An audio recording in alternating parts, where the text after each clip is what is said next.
2025వ సంవత్సరం సెప్టెంబర్ నెల 12వ రాశి, చివరి రాశి మీనరాశి. ఈ మీనరాశి ఎట్లా ఉందంటే, ఈ మీనం అంటే ఏంటంటే మరి విష్ణుమూర్తి అవతారం, మత్స్యకూర్మవరాహస్య మత్స్యావతారం, చేప అవతారం ఎత్తాడు. ఈ మీనరాశి విశేషమైన రాశి. అందులో మీనరాశికి గురువు అధిపతి. ఈ మీనరాశిలో పుట్టడమే చాలా విశేషం.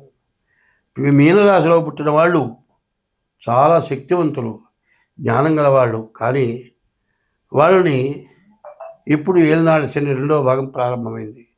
ఈ ఏలినాడు శనిలో చాలా బాధలు, కష్టాలు బాగా ఉన్నాయి. కాబట్టి ఇప్పుడు 24 నుంచి 28 వరకు కూడా చెప్పాలంటే పాపగ్రహాల యొక్క బలం ఎక్కువగా ఉంది.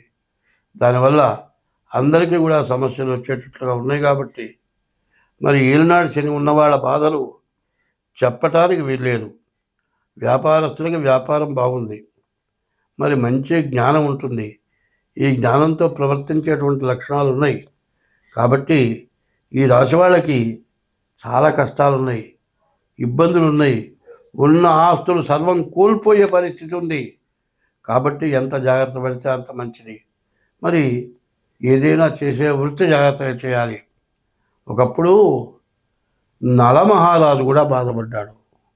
ఒకప్పుడు ధర్మరాజు చాలా కష్టపడ్డాడు ఏలినాడు శనిలో. ఒకప్పుడు రామచంద్రమూర్తి అరణ్యవాసం చేశాడు. ఈ ఏలినాడు శని అనేది అందరినీ వేధించేదే. కాబట్టి మనమేదో గొప్పవాళ్ళం కాదు, అందరం దేవతలు కూడా అనుభవించారు. దేవతలు భూలోకంలో పుట్టి కూడా మానవుల్లాగా బాధపడ్డారు. రావణాసురుడు సీతను ఎత్తుకుపోతే, సామాన్య మానవుడి భార్యని ఎవడో ఎత్తుకుపోతే మరణిద్దామన్నంత బాధపడ్డాడు రాముడు. కాబట్టి అందరిలాగా మనకు వచ్చిన బాధలు, అందరిలాగా మనకు వచ్చిన ఐశ్వర్యం, అందరిలాగా మన ఐశ్వర్యం పోయింది, అందరిలాగా కష్టపడుతున్నాం అనుకుంటే తప్పు లేదు. కానీ పొట్ట కోసం ఏ పనైనా చేయొచ్చు, ఎటువంటి పనైనా చేయొచ్చు.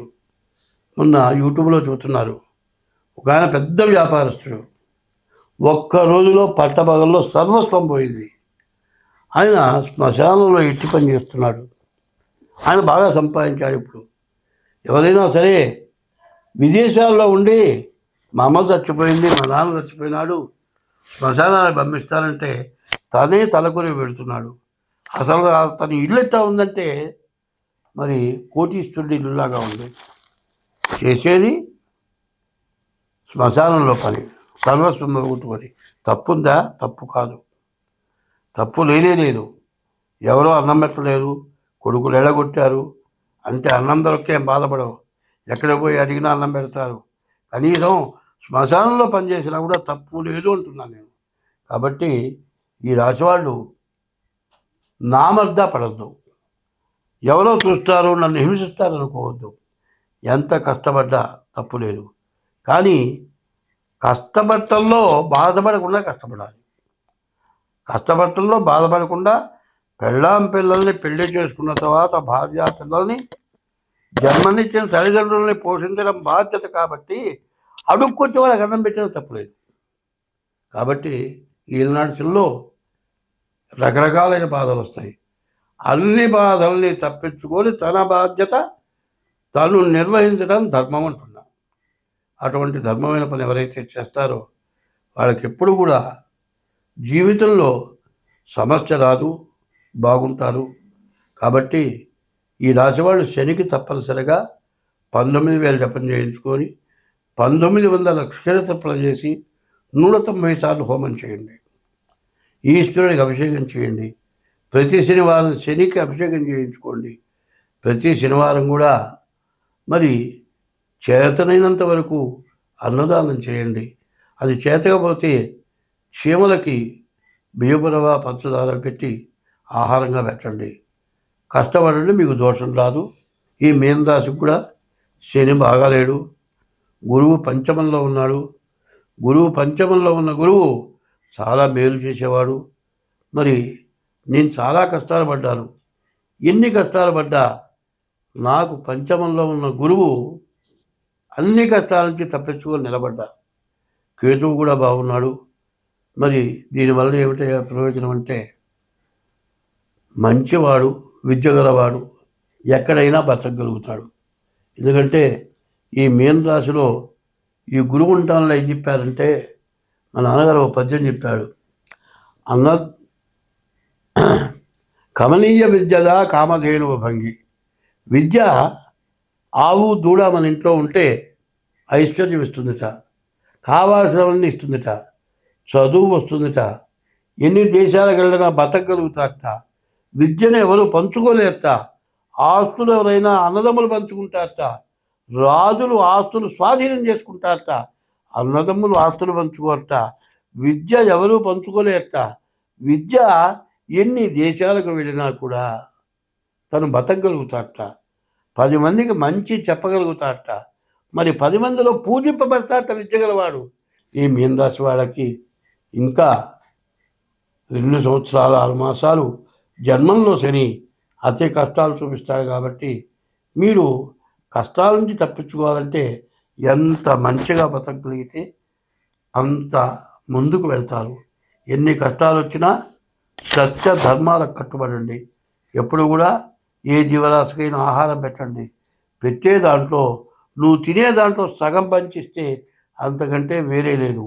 కొంతమంది ఎవరైనా వచ్చారంటే తింటూ ఉండగా తలుపు తీయాలంటే తినేవి లోపల పెట్టుకొని తలుపులు తీస్తున్నారు. అట్లా కాదు, గడపలోకి మన తినే టైంలో వస్తే శ్రీ మహావిష్ణువు మన ఇంటికి వస్తాడట. మనం ఒకటి పెడతామా పెట్టవా అని పరీక్ష చేయడానికి వస్తాడట. అటువంటి భగవానుణ్ణి మరి భోజనం చేసే టైంకి ఎవరైతే వస్తారో వాడు సాక్షాత్ భగవంతుడు. ఏళ్ళనాటి శని వల్ల, శని వక్రం వల్ల చాలా కష్ట నష్టాలు ఎక్కువగా ఉంటాయి. కాబట్టి శనికి 19,000 జపం చేయటం, నల్ల నువ్వులు దానం ఇవ్వటం, శని జపం 19,000 తర్వాత 1900 క్షీరతర్పణ చేయించాలి. అట్లాగే 19 సార్లు హోమం చేయాలి, నల్ల నువ్వులు దానం ఇవ్వాలి. ఇవి చేయటం చాలా అవసరం. ఇట్లా ఎప్పుడైతే అయితే ఏలినాటి శనిలో కొన్ని పొరపాట్లు జరుగుతూ ఉంటాయి. శని మాత్రం నిన్ను ఇబ్బంది పెట్టబోతున్నాను అని తెలియపరుస్తాడు. ఎట్లా అంటే నువ్వు బయటికి వెళ్ళేటప్పుడు ఏమేకో పట్టుకొని గుడ్డ తిరుగుతుంది, నీకు బయటికి పోతే అపకారం జరుగుతుందని తెలియపరుస్తున్నాడు. అట్లాగే బయటికి వెళ్ళేటప్పుడు ఎవడో బీడియో సీరట్టు కాలుస్తూ ఉంటాడు. ఆ రవ్వ వచ్చి మన గుడ్డ మీద పడి బెజ్జం పడుతుంది. చెడు జరగబోతోందని గుర్తు. ఆ చెరిగిన గుడ్డ కట్టకూడదు.